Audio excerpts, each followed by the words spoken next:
Pinson, Bertrand Michaud, Alexandre Lemierre. Notre invité est issu d'une famille illustre qui, depuis des lustres, s'est illustrée dans la politique et le journalisme. Suivant les branches suivies par chacun, on y découvre des ministres, des parlementaires, une sénatrice, un président du conseil, une productrice de cinéma et même un avocat. Serait-ce alors aussi un arbre fruitier ?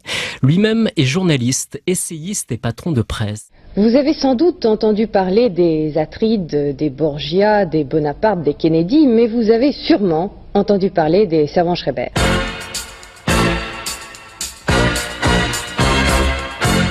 Quelle famille, c'est pire que les Forsyth.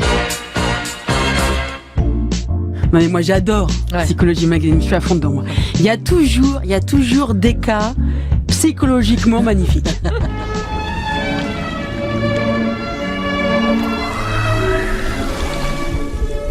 On écrit d'abord pour soi, pour se comprendre, pour mettre un peu les idées au clair.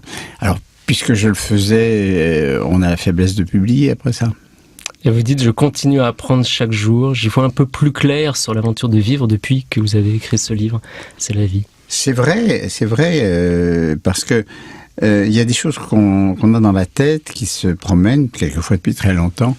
Et puis, le fait de se plier à la discipline de l'écrire, de penser qu'il faut le communiquer d'une manière compréhensible, ça vous oblige à simplifier, ça vous oblige à formuler.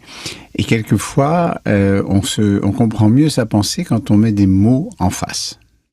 Ce qui m'importe, c'est ce qui rend ma journée vitale, heureuse, vibrante si elle le peut. Et ça, c'est quelque chose qu'il faut d'une certaine manière recréer après m'être sorti du lit chaque matin. Est-ce que les politiques ont peur de la presse aujourd'hui, selon vous, Jean-Louis Servan-Schreiber ? Beaucoup trop. Mais vous savez, je crois qu'il faut définitivement remplacer le mot presse par le mot média. Est-ce que les politiques... Les extraits que vous avez entendus là montrent qu'on part déjà de sites web, on parle du déjà cinquième pouvoir, du cinquième pouvoir, des réseaux sociaux y compris, etc. Alors cet ensemble-là, les médias, les fameux médias dont je fais partie, je n'en suis pas toujours fier. Parce que leur pouvoir est devenu démesuré par rapport à celui des gouvernants qui s'est rétréci. Et ça, c'est un phénomène que nous observons dans nos démocraties. Nous avons la chance d'être, que nous soyons suisses ou français, il n'y a pas de différence à cet égard, ou belge ou autre. L'Europe occidentale est un havre de démocratie et nous sentons bien, nous voyons bien que ce n'est pas général dans le monde, loin de là. Monsieur le Président, Mesdames, Messieurs les députés, j'ai l'honneur, au nom du gouvernement de la République, de demander à l'Assemblée nationale l'abolition de la peine de mort en France.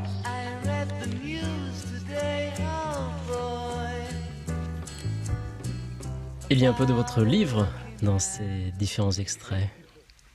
Oui, c'est vrai.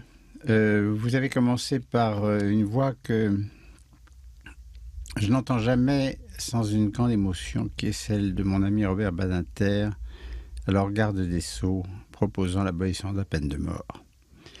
Et c'est vrai que je termine mon livre, entre autres, à propos de la vie et de la mort, sur le fait que l'abolition de la peine de mort dans les pays d'Europe, dans pratiquement tous les pays d'Europe, et maintenant ça fait partie de la structure même de l'Union européenne, et je pense que les législateurs n'avaient pas prévu de le faire ainsi, a créé quelque chose qui est une valeur morale supérieure.